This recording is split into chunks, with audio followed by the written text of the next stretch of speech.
கருப்பு சிவப்பு கடல் போல லட்சக்கணக்கான பெண்கள், தாய்மார்கள் இப்படி ஒரே இடத்துல கூடதான் கூடியிருப்பதாக வரலாறே இருக்காது. உங்களை பார்க்கவே ஒரு பவர்ஃபுல்லா இருக்கு. இப்போ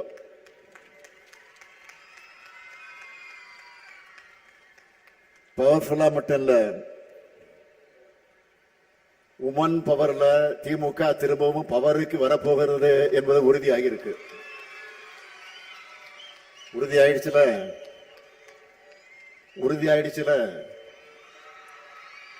கேட்கல, உறுதியாயிடுச்சுல மகிழ்ச்சி. இப்படி ஒரு பவர்ஃபுல் மாநாட்டை மிக சிறப்பாக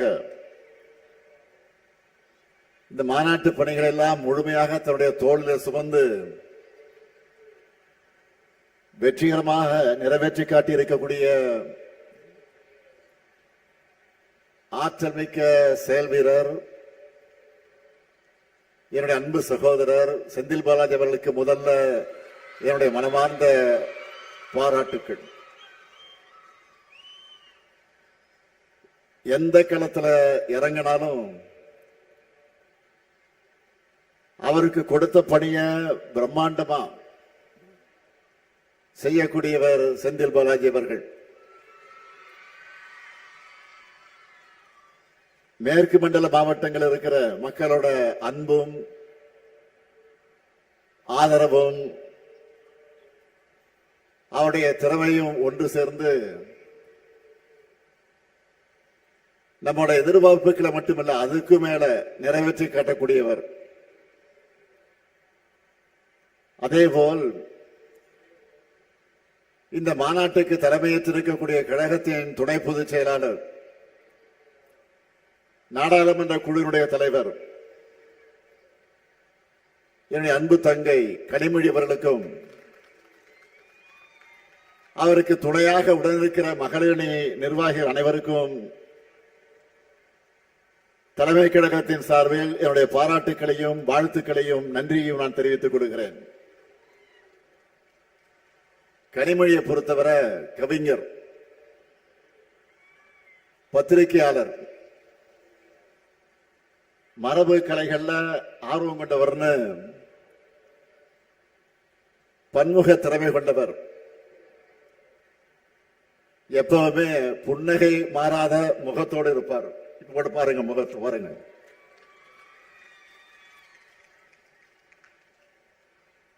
அதே வேளையில்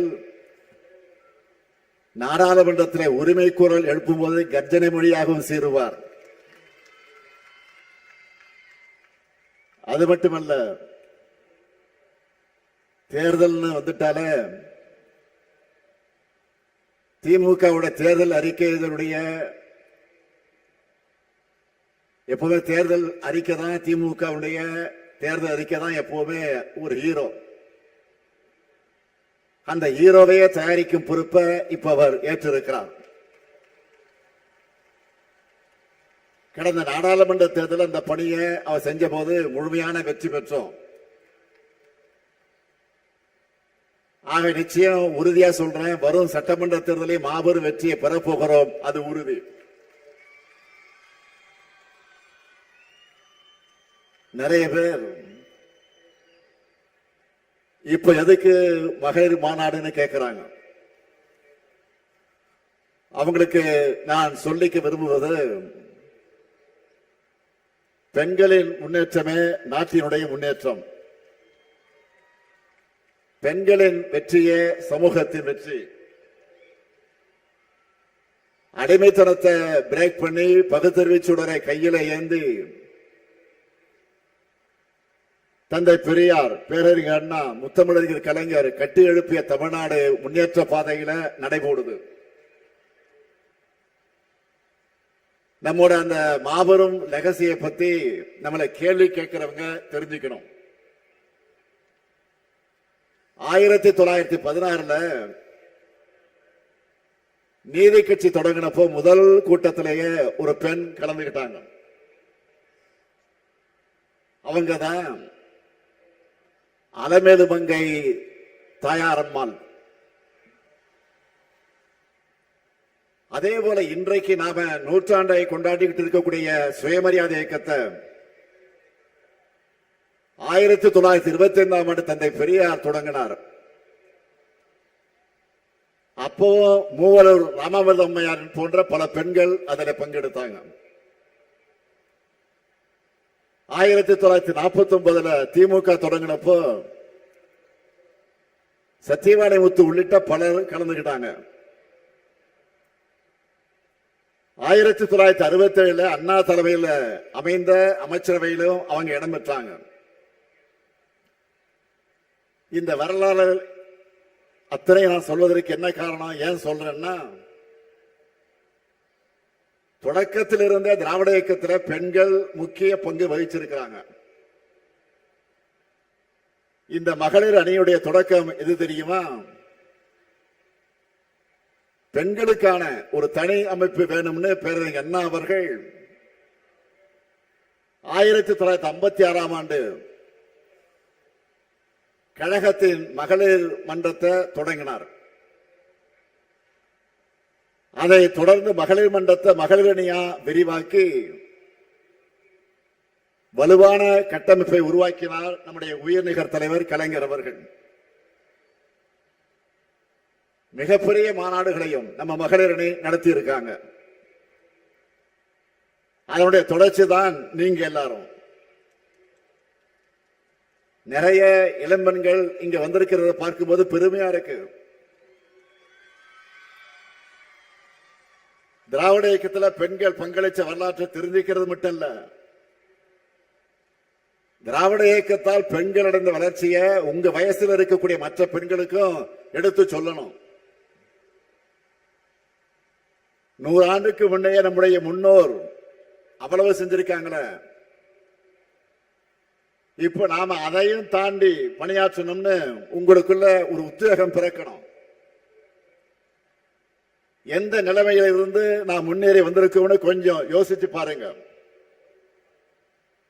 பெண்கள் படிக்க கூடாதுன்னு சொன்னாங்க,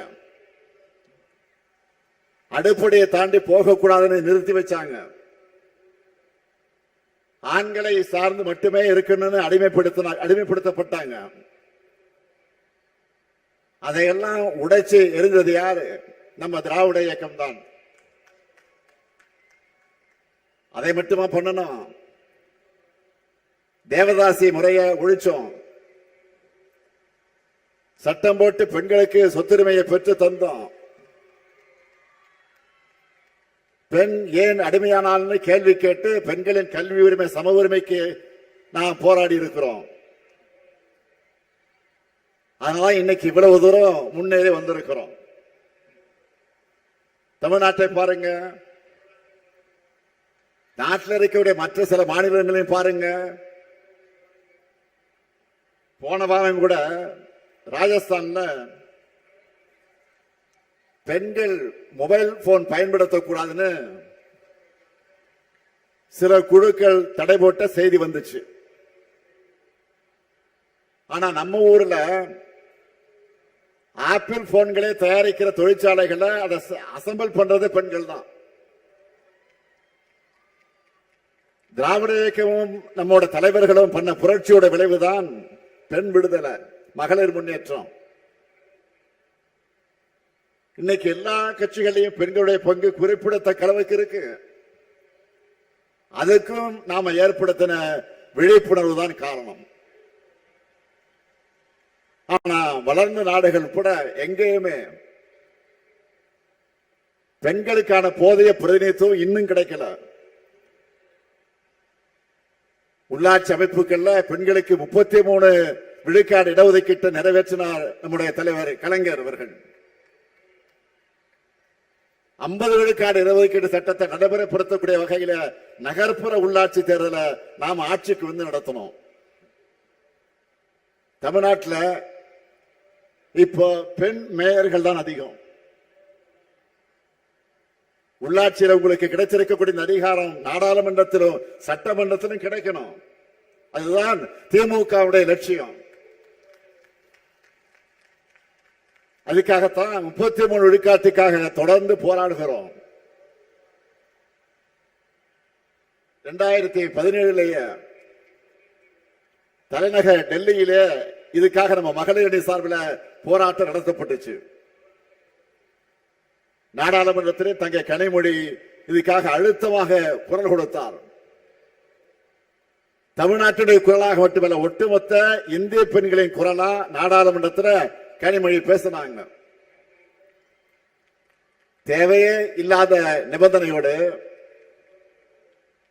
பெண்களுக்கான 33 விழுக்காடு மசோதாவை ஒன்றிய பாஜக அரசு நிறைவேற்றிருக்கு. தேவையா இல்லாத நிபந்தனையோடு நிறைவேற்றிருக்கு. அது எப்ப நடைமுறைக்கு வரும் சொல்ல முடியாத நிலைதான் இருக்கு இன்றைக்கு. இது எதை காட்டுது? ஆபரேஷன் சக்சஸ், ஆனா பேஷண்ட் டெட் சொல்லுவாங்கல்ல, அப்படி இருக்கு அவங்களுடைய செயல்பாடு. பெண்களாகிய உங்களுக்கு நாடாளுமன்றத்திலும் சட்டமன்றத்திலும் அதிகாரம் கிடைப்பதை பாஜக விரும்பல. அதனால பெயரளவுக்கு மசோதாவை நிறைவேற்றிட்டு காலத்தை கடத்துறாங்க. ஆனா நம்ம திராவிட மாடல் ஆட்சியை பொறுத்த வரைக்கும் இது பெண்களுக்கான ஆட்சி. மகளிர் எல்லோரும் இன்னைக்கு அவ்வளவு மன நிறைவா மகிழ்ச்சியா அதிகாரத்தோடு இருக்காங்க.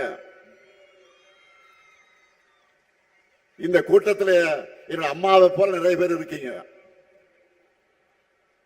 எனக்கு சகோதரிகளாக நிறைய பேர் இருக்கீங்க. ஏன் என்னோட மகள்களாக எத்தனை பேர் வந்திருக்கீங்க.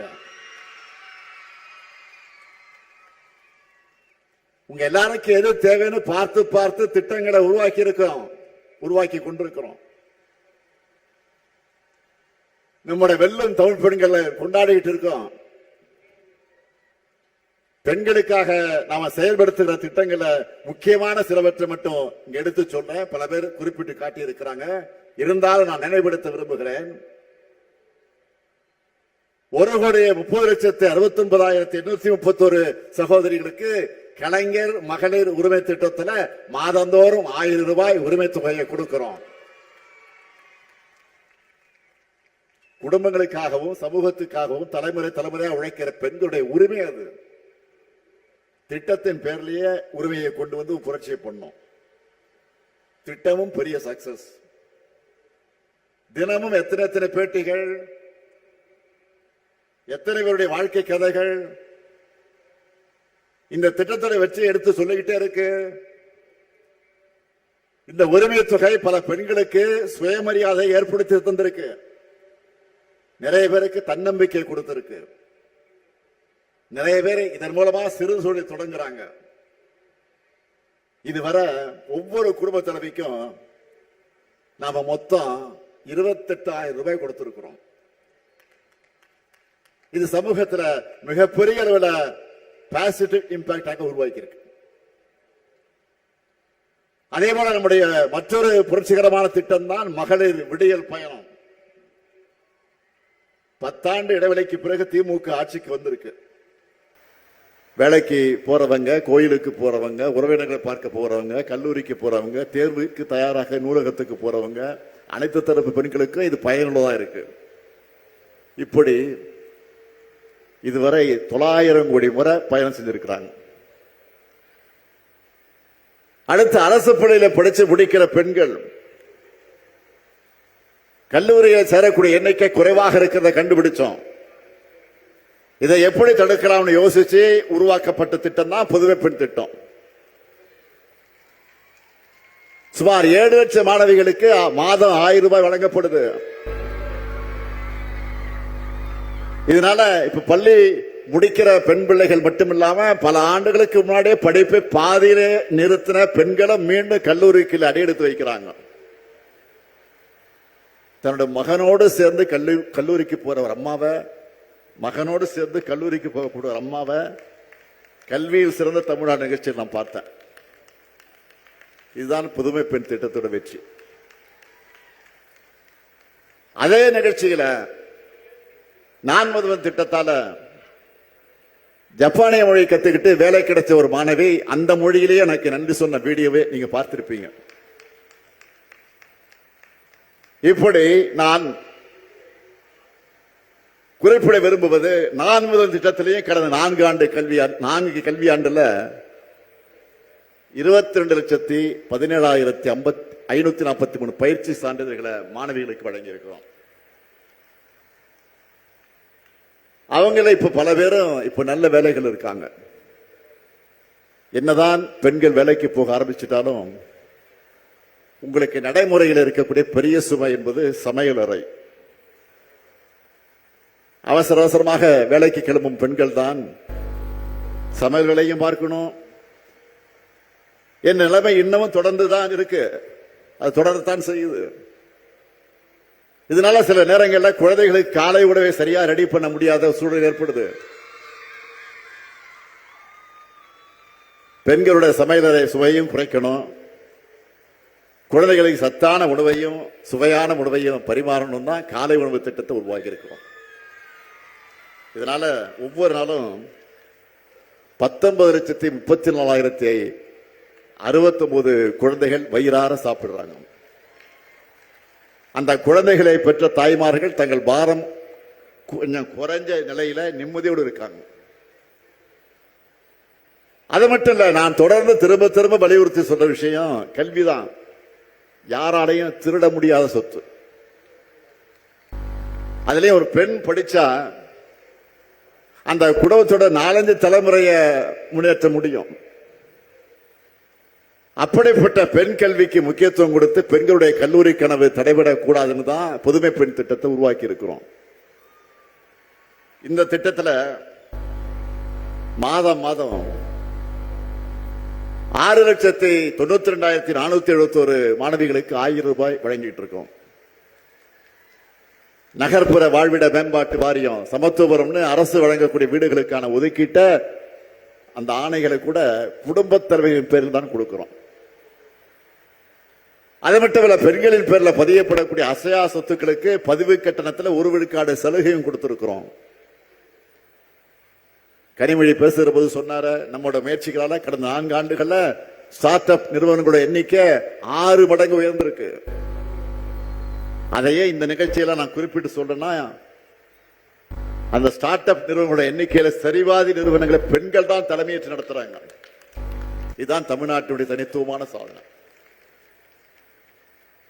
அதே போல கிராமப்புறங்கள்லையும் பெண் தொழில் முனைவோர்களை வழிகாட்டி வளர்த்தெடுக்கிற தமிழ்நாடு ரைஸ் டிஎன் ரைஸ் திட்டமும் வெற்றி பெற்றிருக்கு. இதன் விளைவா இந்தியாவிலே அதிகபட்சமா தமிழ்நாட்டில் தான் 13 விழுக்காடு பெண்கள் தொழில் முனைவர்களாக பொருளாதாரத்துக்கு பங்களிக்கிறாங்க. அடுத்து மகளிர் சுய உதவி குழுக்கள் 1989 தான் திமுக ஆட்சியில கலைஞருடைய ஆட்சி காலத்தில் தான் தொடங்கின திட்டம். அது தொடர்ந்து 2006 கழக ஆட்சி அமைஞ்சதும் உள்ளாட்சித்துறை அமைச்சராக இருந்தேன்னா எல்லா மாவட்டங்களையும் சுற்று பயணம் செஞ்சேன். ஒரு முறைக்கு 2 முறை போனேன். பல மணி நேரம் நின்று ஆயிரக்கணக்கான சகோதரிகளுக்கு கடன் உதவிகளை வழங்கினேன். கால் வலிக்க வலிக்க வழங்கினேன். இந்த திட்டத்தை பெரிய அளவில் விரிவுபடுத்தணும். திராவிட மாடல் ஆட்சியில் இன்னும் அது வளர்ந்து புது ரெக்கார்ட் படைக்கக்கூடிய அளவுக்கு இப்போ 1,39,520 கோடி ரூபாய் லோன் கொடுத்திருக்கிறோம். இப்போ உயர்கல்விக்காகவும் வேலை காரணமாக சொந்த ஊர்களை விட்டு போய் தங்கக்கூடிய பெண்கள் பாதுகாப்பா தங்களுடைய சொந்த வீட்டில் இருக்கிற மாதிரி உணர்வோடு தங்க வேண்டும் என்று இதுவரை 19 தோழி விடுதிகளை உருவாக்கி இருக்கிறோம். மேலும் பல புதிய விடுதிகளை கட்டிக்கிட்டு இருக்கிறோம். இப்போ நான் சொன்ன திட்டங்கள் எல்லாம் ரொம்ப குறைவுதான், சொல்ல நிறைய இருக்கு, நேரம் இல்லை. சிம்பிளா சொல்லணும்னா திராவிட மாடல் ஆட்சி பெண்களுக்கான ஆட்சி. ஏன் பெண்களுக்கு முன்னுரிமை அப்படின்னு சிலருக்கு இயல்பா கேள்வி வரும். பெரியார்கிட்டையும் இப்படி ஒரு கேள்வியை முன் வச்சாங்க. அப்போ என்ன சொன்னா தெரியுமா? அந்த பெரியார் என்ன சொன்னா தெரியுமா? இந்த பயன்கள் எல்லாம் உங்கள் வீட்டில் இருக்கக்கூடிய உங்களுக்கு, உங்களுடைய சகோதரிகள், உங்களுடைய மகள்கள், உங்களுடைய மனைவி, உங்க தாய்மார்களுக்கு தான் போய் சேருது. அவங்க முன்னேறினா உங்களுடைய சுமையும் தான் குறையும்னு ரொம்ப பிராக்டிக்கலா பதில விளக்கமா தந்தார் தந்தை பெரியார் அவர்கள். தந்தை பெரியாருடைய பதில் தான் இந்த முத்துவேல் கருணாநிதி ஸ்டாலினுடைய பதிலும். பெண்கள் முன்னேறினாதான் ஒட்டுமொத்த சமூகம் முன்னேறணும்னு நாம இவ்வளவு செய்யறோம். ஆனா ஒன்றியத்தில் ஆட்சி நடத்துகிற பாஜக அரசு என்ன பண்ணி இருக்கு சொன்னாங்களே. தந்தை உதயநிதியும் சொன்னார், தங்கை கனிமொழியும் குறிப்பிட்டு சொன்னார், நாடு முழுக்க இருக்கக்கூடிய பெண்களுடைய வாழ்வாதாரத்துக்கு துணையாக திட்டம் எது? மகாத்மா காந்தி பெயரில் 100 நாள் வேலை திட்டத்தை இன்னைக்கு இழுத்து மூடி இருக்கிறாங்க. நான் டேட்டாவோட சொல்றேன், கடந்த 4 ஆண்டுகள்ல 100 நாள் வேலை திட்டத்தில் பயனடைந்தவருடைய விழுக்காடு எத்தனை விழுக்காடு பெண்கள் தெரியுமா? சொன்ன ஷாக் ஆகிடுவேன். 88% பெண்கள் தான். பெண்களுக்கு வாழ்வளித்த இப்படிப்பட்ட திட்டத்தை தான் நிறுத்தி இருக்காங்க. இதனால கிராம பொருளாதாரமும் பணப்புழக்கமும் அடிவாங்க போகுது. பாஜகவோட இந்த நடவடிக்கை பெண்களுக்கு முற்றிலும் விரோதமானது. அதுக்கு ஒத்து ஊதுறது யாரு? எதிர்க்கட்சி தலைவர் பழனிசாமி அவர்கள். அவர் என்ன சொல்லுகிறார்? 100 நாள் வேலை திட்டத்தை நிறுத்தல, 125 நாளா உயர்த்திருக்காங்கன்னு பச்சை பொய்ய பிரச்சாரமா பண்ணிட்டு இருக்காரு. யாரு? திரு எடப்பாடி பழனிசாமி அவர்கள். ஏற்கனவே ஆண்டுக்கு சராசரியாக 47 நாள் தான் வேலை கொடுத்திருக்காங்க. இனி அதுவும் கொடுக்க போறதில்ல. இது போதாதுன்னு புது திட்டத்துல நிதி சுமையும் மாநிலங்களுடைய தலையில கட்டிட்டாங்க. இன்னும் எக்கச்சக்க கண்டிஷன்லாம் போட்டிருக்கிறாங்க. அதெல்லாம் வச்சு பார்த்தா இதுவரை கிடைச்ச 40 சொச்ச நாள் கூட இனி வேலை தெரியாத, கிடைக்குமான்னு தெரியாத நிலையில நாம இருக்கோம். எதையாவது படிச்சாதுன்னா இதெல்லாம் திரு பழனிசாமிகளுக்கு புரியும். கமலாலயத்தில் எழுதி கொடுக்கறது அறிக்கைய அதிமுக லெட்டர் பேட்ல வெளியிட்டு அத்தோட கதை முடிஞ்சிச்சு போயிடுறாரு. ஒரு படி மேல போய் பாஜக சங்கிகளே கூச்சப்படக்கூடிய அளவுக்கு 100 நாள் வேலை திட்டத்தை அது ரத்துக்கு முட்டு கொடுத்து கத்துறாரு, சுத்துறாரு. இப்படிப்பட்ட துரோகங்களையும் தடைகளையும் தாண்டித்தான் திராவிட மாடல் ஆட்சியில நாடே திரும்பி பார்க்கக்கூடிய சாதனைகளை நாம பண்ணிக்கிட்டு இருக்கிறோம். நான் நெஞ்ச நிமிர்த்தி பெருமையோடு சொல்றேன், திராவிட மாடல் ஆட்சி போல பெண்களுக்கு முக்கியத்துவம் கொடுத்து சாதனை செய்த அரசு இருக்கவே முடியாது. இது எல்லாமே தொடக்கம் மட்டும்தான். இன்னும் நிறைய செய்ய போறோம். திராவிட மாடல் 2.0 இப்ப இருக்கக்கூடிய திட்டங்களை விரிவுபடுத்த போறோம். இதெல்லாம் மக்கள்கிட்ட போய் சேரணும்னா நீங்க தான் வீடு வீடாக போய் பிரச்சாரம் பண்ணணும். என்னதான் ஆண்கள் போனாலும் அவங்களால வாசற்படி வரைதான் போய் பிரச்சாரம் பண்ண முடியும். இதுவே பெண்களான நீங்க ஆளுக்கு போலாம், கிச்சன் வரைக்கும் போலாம். வீட்டுக்குள்ள மட்டுமல்ல, அந்த வீட்டு பெண்களுடைய மனசுக்குள்ளே நீங்க நிச்சயம் போக முடியும், நுழைய முடியும். உங்க கிட்டதான் அந்த எமோஷனல் கனெக்ட் இருக்கு. அதை முழுமையாக பயன்படுத்தி நம்ம திட்டங்கள் எல்லாம் வீட்டுக்குள்ளே நீங்க கொண்டு போய் சேர்க்கணும். உரிமை தொகை, விடியல் பயணம், புதுமை பெண் போன்ற பல்வேறு மகளிர் நல திட்டங்கள் தொடரணும்னா இந்த ஸ்டாலின் திராவிட மாடல் ஆட்சி தொடர வேண்டும் என்று நீங்க எடுத்து சொல்லுங்க. உங்கள் மகளிர் அணியில எல்லாருடைய பணிகளையும் நான் உன்னிப்பா கவனிச்சுட்டு தான் இருக்கேன். சோசியல் மீடியாவுக்கு இப்போ பெரிய அளவு ரீச் இருக்கு. அதை நாம முழுமையாக பயன்படுத்திக்கணும். மகளிர் அணியில குறிப்பிட்டு சொல்லணும்னா அனிச்சம் கனிமொழி, மருத்துவர் யாழினி போன்றவருடைய சோசியல் மீடியா செயல்பாடுகள், விவாதங்கள் சிறப்பா இருக்கு. எல்லாரும் பாராட்டுறாங்க. இவங்களை போல இன்னும் எத்தனையோ பேர் சிறப்பாக செயல்பட்டு இருக்கீங்க. அது இன்னும் பல மடங்கு அதிகமாகணும். நிச்சயம் அதை செய்வீங்கன்னு நான் நம்புறேன். என்னை பொறுத்த வரைக்கும் தங்கை கனிமொழிக்கு மட்டும் நான் அண்ணன் இல்லை, இங்க வந்திருக்கக்கூடிய கொள்கை சொந்தங்கள் அவங்க எல்லோருக்கும் நான் அண்ணன் தான்.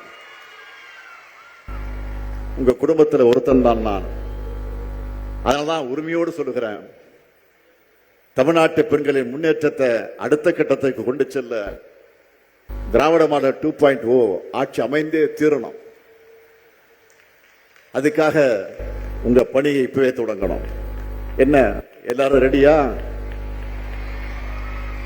இன்னும் சத்தமா, இன்னும் சத்தமா. பல்லடத்தில் ஒடிக்கிற உங்க குரல் தமிழ்நாடு முழுக்க கேட்கட்டும். பெண்களை மிஞ்சின பேராற்றல்னு எதுவுமே இல்லை. வீட்லையும் சரி நாட்டிலையும் சரி பெண்களான நீங்க முடிவு பண்ணிட்டா அதை யாராலும் மாற்ற முடியாது. வெல்லும் தமிழ் பெண்களை வெற்றியை தேடித்தாங்க. நான் மீண்டும் உங்களுக்கு உறுதியாக சொல்லுகிறேன், அடுத்து அமைய இருக்கக்கூடிய திராவிட மாடல் 2.0 பெண்களுக்கான ஆட்சியாகத்தான் இருக்கும். உங்க எல்லாருக்கும் அட்வான்ஸ் புத்தாண்டு வாழ்த்துக்கள். நன்றி, வணக்கம்.